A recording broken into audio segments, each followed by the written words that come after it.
racing. Racing is hard. It breaks cars, breaks people, it breaks hearts. A lot of the time it's miserable. It's wet, cold, long, hot, unfair. It's not called endurance racing because it's short and easy. This is a motorsport story of the Mustang GT3, the iconic Ford Mustang. A car that's been engaged in competition around the world for decades. Drag racing, stock cars, drifting, sports car racing. And now, for 2024, the top level of GT endurance racing. You can stay home, take it easy, and build regular street cars, or you can show up at racetracks around the world with a carbon fiber body, V8-powered Ford Mustang, and try your best for success.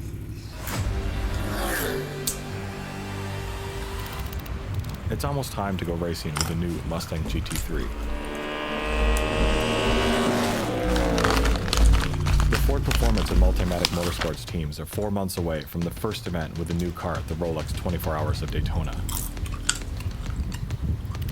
And this is the first rollout for the 2 newly built chassis that will be running under the factory team banner at that event. Hey, when it started to rain, You come straight in. hey, when it started to rain, when it started next to that. Did you really? Yeah. Road America, you always get some rain here and there. You know, with brand new race car, you just don't want to take a huge risk, and it was just like mist, slippery, mist, slippery, and then kind of go away. We got a lot of new cars. We don't want to crash them up. So 2 brand new GT3 cars. It's chassis number 4 and 5. They are the IMSA Pro entries, and they literally just came together last week. Those cars will race in the full season of IMSA. It's a GTD Pro entry for Ford Multimatic. GT3 is essentially the race versions of what you can buy on the street. For us, it's based off the Mustang, so it looks like a Mustang. It's got racing suspension, racing brakes, racing tires. Still a lot of regulations around it, so you just cannot come up and cut the roof and cut the floor and make it longer, wider, so the base has to be there. And GT3 is really a global platform, so the same rule set that you race in IMSA, you can race in the World Championship, you can race in the British Championship, you can race in the Japanese Championship, you can race in Australia. Now GT3 is the top GT category, and it gives us the opportunity to race as a factory. Just a great opportunity for our Mustang road car to now compete in racing series all around the world. This test is the first time these specific IMSA cars have hit the track in anger, but this program has been in the works for almost 2 years. Working with the best technical partners in the business, Ford Performance has brought Multimatic Motorsports back again for the construction and support of the vehicles. And Malcolm Wilson's M Sport, known around the world for their success in world rallying, are working alongside the internal Ford Performance team on the construction of a new world-class Coyote-based 5.4-liter normally aspirated V8 GT3 engine. Although the design and development of the car has been ongoing for a while, the first time an early test car was rolled off the hauler was earlier this year in Sebring in March. A shakedown and development run for the drivers and car, which found some issues that needed resolving. And the teams have spent the summer doing just that, refining parts, updating calibrations, and getting the cars to a point where the drivers can find the feel and speed needed to be successful at Daytona and beyond.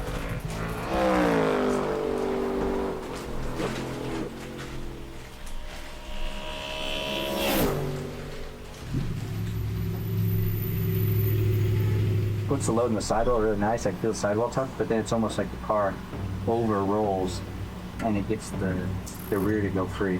And to me, the roll front is a little softer than the roll rear. Ford really is a family company, so when you're starting a new program, you naturally go to the people that have worked really well with you in the past, that have delivered, and you see it in our driver lineup as well. And to have Joey Hand and Harry Tignell and Dirk Mueller part of the development program and part of the racing program, just like they were on the GT program, it's important to make sure we do it at the right level. I haven't been gone since 2019 when we last raced the Ford GT. I've still been doing Ford stuff. I mean, Dirk's been doing stuff with Multimatic, Harry also. So we've all been around, a lot of us hoping that this program was coming. Joey and I, we have so much history in the Ford GT program. Obviously, we won a few races, championship, definitely the highlight, Le Mans in 16. Yeah, so it's all coming back together. I mean, I never really left. It's really great to be back. I never really felt like I left, if I'm honest. When I raced the Ford GT program in the WC from 2016 to 2019, I really felt like Ford was a real family team. And you really sense that from the Bill Ford and the Ford family all the way down to the race team and the mechanics. These people behind me are the professionals. They hire me to drive the race car and to paint a picture of what the car is doing to the engineers. But those people are the ones that make the race car better for me to race and me to drive. So our group at Ford, we are in charge of calibrating all of our race programs that are done in-house. Day to day is a lot of looking at data. It's a lot of making sure that our hardware is characterized correctly. We have a new software build for this test, so we have a handful of new functions that we've tested on our dynos and test cells, but we haven't put them in an actual car yet. We'd like to, prove those out, and then just generally make sure that these two cars are in good shape to continue kind of the prep for Daytona.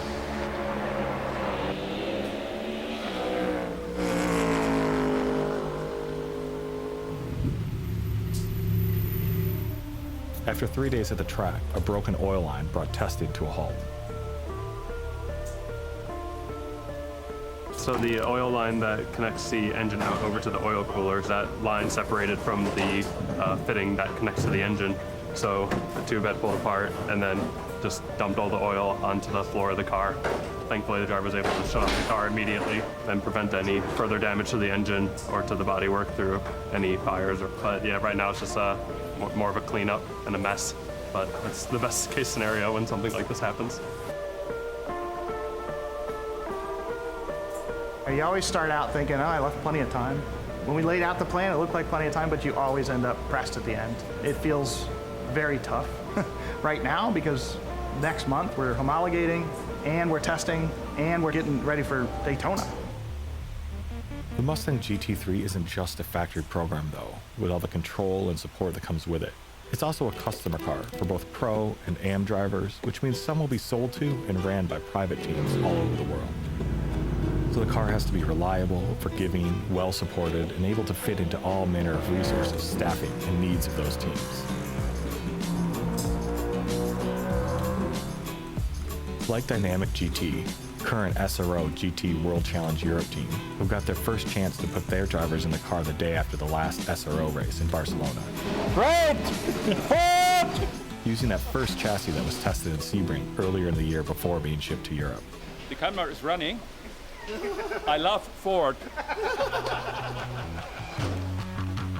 It's very exciting. It's the first day with Ford today and the first rollout. This is not our car we will drive here yet. This is, let's say, the vehicle for testing. We saw the Mustang in Spa for the 24-hour race, and when we saw it, it was like, whoa, this is aggressive. The impact is really big because we will be the only team in the GT World Challenge paddock with a Mustang. All the eyes will be on us. Today is just for discover the car, just try new drivers, so we just want to have feedback from them.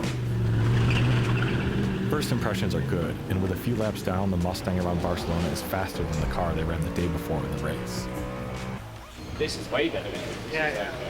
But, all things tempered, the Mustang still needs to go through homologation, and then the balance of performance. So like always in racing, things could change. You can see Philip's reaction. You can feel his emotion. He's made a very big decision to walk away from his current cars to the new one. The car we created is good for him, so that means a lot to us. She's quite American, she's loud, she's powerful. We like it a lot. You will know from the reaction to our unveiling and once we get racing that it's clear this is a good place for Mustang to race.